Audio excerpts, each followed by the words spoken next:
10-4. I had Charlie 413. You Call 1243. Stand by for 2-1.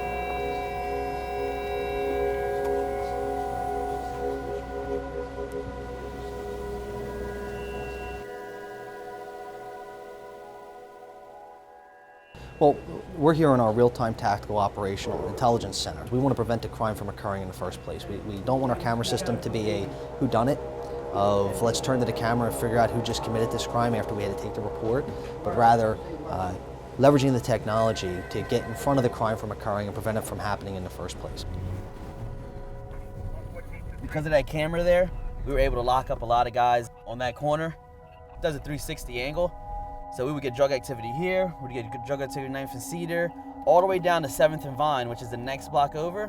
It would literally zoom all the way up and get all the drug activity hand to hands.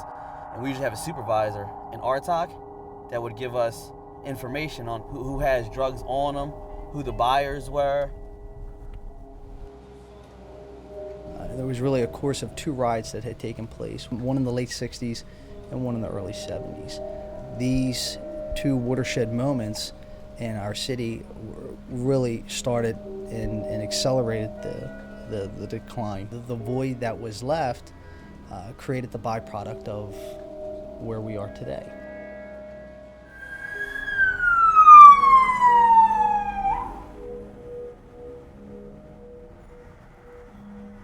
There haven't been cops out here on a regular basis in like 3 years. Stop. Put your hands on the wall. Everybody, get your hands out of your pockets. This is probably the toughest area of the city where the cops and the residents have butt heads the most.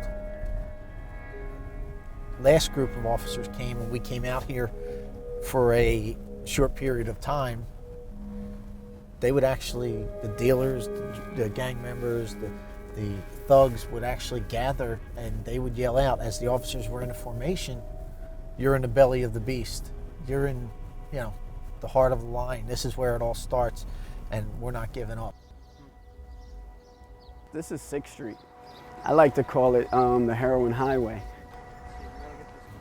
I can walk down this corridor and literally run into an open air market on every corner, and in some cases multiple markets, catty corner. Purchase my goods, and that's everything from the drugs to clean needles to a bottle of water, and shoot my drugs before I walk back and catch the bus as it's coming out of Philadelphia.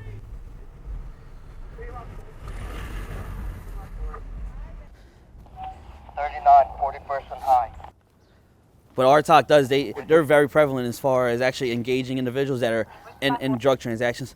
RTOC is able to observe these individuals engaging in this illegal activity without police presence being known. What we need and what you need to remember of what the people need from you is a warrior spirit with a guardian's heart.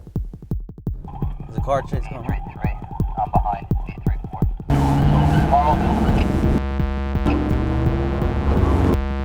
Going towards oncoming traffic.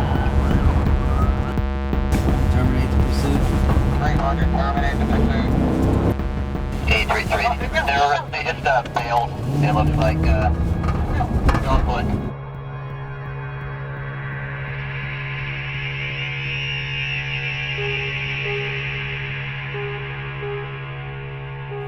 Even if they do learn about the cameras, they always forget about it. They forget about it or the next guy doesn't know. So RTOC is able to identify what they're doing. Now he's off the corner.